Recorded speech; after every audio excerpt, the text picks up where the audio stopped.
Sir जय हिंद। Group captain U K Devnath sir, जय हिंद। बहुत बहुत शुक्रिया समय देने के लिए। Thank you sir. जय हिंद राजेश।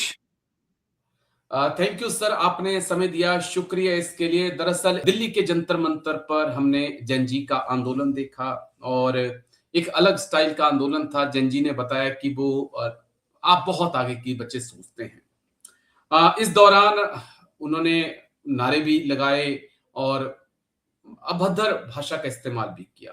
कई बच्चों की टारगेट इंडियन आर्मी भी थी।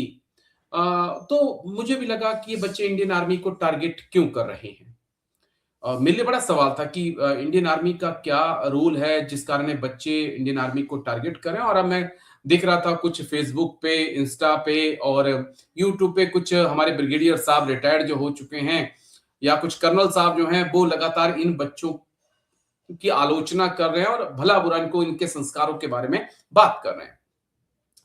तो फिर मुझे लगा कि इस पे एक बातचीत होनी चाहिए कि क्या बच्चों ने वाकई में इंडियन आर्मी को टारगेट किया या जिस प्रकार से जो कॉम्बैट ड्रेस है वो एक जैसी हो गई है, चाहे वो आरपीएफ की है या सीएपीएफ की है, या फिर जहां वहां पर जो मारपीट कर रहे थे कुछ एक्स फौजी जिन्होंने may be rapid action force को आरएएफ को ज्वाइन किया है, वो जो फौजी इंडियन आर्मी की ड्रेस पहन के बच्चों की पिटाई कर रहे थे, वो एक बड़ा कारण है।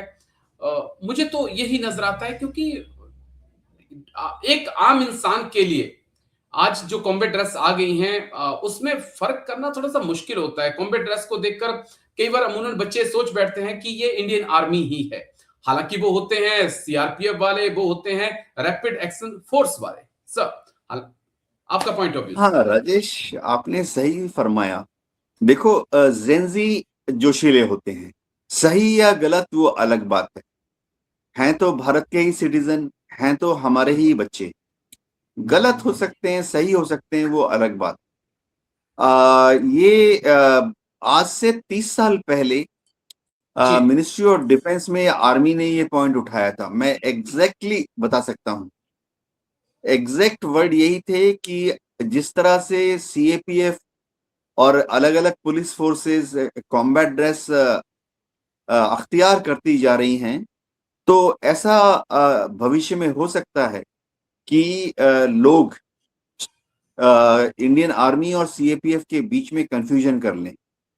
और सीएपीएफ का काम है भारत के अंदर जी। अंदरूनी डिस्टरबेंस को कंट्रोल करना, इंटरनल डिसिप्लिन बनाए रखना।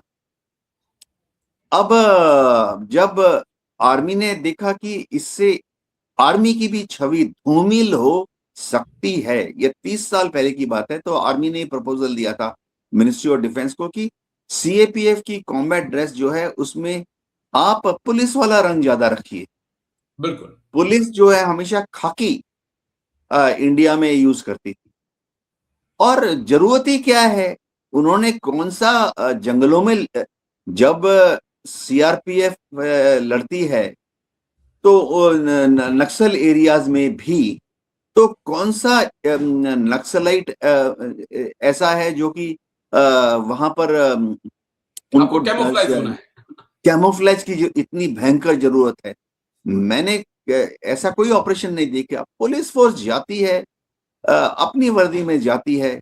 उल्टा जब पुलिस डिप्लॉय होती है, लोगों को दिखना चाहिए कि पुलिस डिप्लॉय हो गई है। अब ये जेंजी है, उनको दिखना चाहिए कि पुलिस डिप्लॉय हो गई है, तो जेंजी जो है अपने पर काबू रखे। कहीं पे भी कोई भी जी। उग्रवादी प्रदर्शन हो रहा हो, विजिबिलिटी, पुलिस की विजिबिलिटी होनी चाहिए कि भाई हाँ पुलिस आ गई है, अब गड़बड़ मत करो। लेकिन पता नहीं, अब मिनिस्ट्री ऑफ डिफेंस जो है होम मिनिस्ट्री को समझा नहीं सकी। होम मिनिस्ट्री ने इनको सबको कॉम्बैट ड्रेस दे दी। ये तो नॉर्मल इंडिया गेट प्रदर्शन में भी ऐसे चले जाते हैं जैसे कि पाकिस्तान के साथ लड़ाई करने जा रहे हैं, या छत्तीसगढ़ में माओवादियों के साथ युद्ध करने जा रहे हैं डेंस फॉरेस्ट में।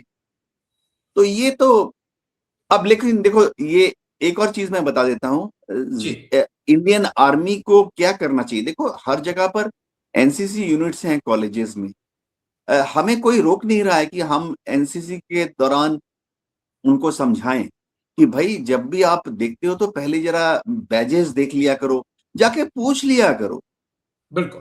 कि आप सीआरपीएफ से हो, आप सीआईएसएफ से हो, आप दिल्ली पुलिस से हो, आप रैपिड एक्शन फोर्स से हो, आप एनएसजी से हो या आप इंडियन आर्मी से हो। राजेश, मेरे को याद है कि इतना ज्यादा कंफ्यूजन हो रहा था जाट आंदोलन के समय। जी। जाट आंदोलन आज से जब 6 साल पहले हुआ था, 7 साल पहले, लाखों की संख्या में हजारों जगह पर प्रदर्शन हो रहे थे। पहले तो हरियाणा पुलिस ने कोशिश की, फिर उनको कंट्रोल करने के लिए सीएपीएफ बुलाए गए, बाद में फाइनल स्टेज में इंडियन आर्मी को डिप्लॉय किया गया था। और मजबूरी में बहुत ही अजीब सा सीन था कि जी। इंडियन आर्मी जो है वो सामने बैनर लेके चलती थी कि इंडियन आर्मी, ताकि लोग उनको पुलिस ना समझकर समझे। पत्थर ना फेंकें जाट आंदोलन के दौरान, क्योंकि हरियाणा के लोग बहादुर होते हैं, देशभक्त होते हैं। ऐसा नहीं होना चाहिए कि एक देशभक्त हरियाणा का जाट छोकरा बिल्कुल। इंडियन आर्मी को भी पुलिस समझकर पत्थर फेंकना शुरू कर दे। तो इंडियन आर्मी वहां जब फ्लैग मार्च करती थी जाट आंदोलन के दौरान, तो इंडियन आर्मी बड़ा सा बैनर लेकर फ्रंट में डिप्लॉय करते हुए शो ऑफ फ्लैग मार्च करती थी। मतलब जी। थोड़ा अजीब सा सीन था, कॉमेडियन सीन ही था। लेकिन इंडियन आर्मी को मैसेज था। शायद एडवर्टाइजमेंट देना चाहिए कि भाई देखो, आर्मी की ड्रेस ऐसी है, आप जाके आर्मी से हाथ मिलाओ, पूछो कि आप कैप्टन हो कि असिस्टेंट कमांडेंट हो, आप पूछो कि आप एएसपी डीएसपी हो कि आप मेजर हो, कर्नल हो। जी राजेश। जी, और ये बहुत ज़रूरी भी है। और ये जो थोड़ा-सा डिफ़रेंस, क्योंकि बहुत महीन डिफ़रेंस कर दिया गया है, क्योंकि हम तो भई 3rd जनरेशन में हमारी पीढ़ी जो है, परिवार आर्मी में रहा है, उसके बाद भी हमारे जो बच्चे हैं या परिवार है, वो कन्फ्यूज़ हो जाता है कि ये सड़क पे देखकर, पापा यहाँ पे आर्मी खड़ी है। मैं कहता हूँ कि नहीं, आर्मी नहीं है, ये सीआरपीएफ है। तब जाके उनको लगता है अच्छा, इनमें दोनों में फ़र्क क्या है? तो फिर वो फ़र्क बताना पड़ता है, और शायद यही एक उलझन है जहां पर जैन जी उलझा हुआ है, जिन्होंने आरपीएफ को, क्योंकि सारे कॉम्बैट ड्रेस में थे, सीएपीएफ कॉम्बैट ड्रेस में थी, तो उन्होंने जो अटैक किया, उनको लगा ये आर्मी ने अटैक किया। बस एक देखो लड़कियों को किस तरह से मारा जा रहा है। ये देखो, ये देखो, ये देखो लड़कियों को किस तरीके से मारा जा रहा है।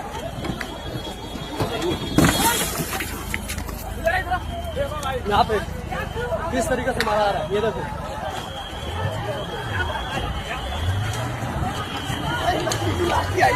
आ जा इधर को लेके आ दो ना।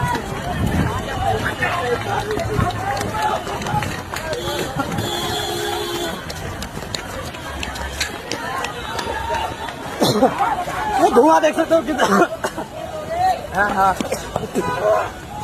हाँ हाँ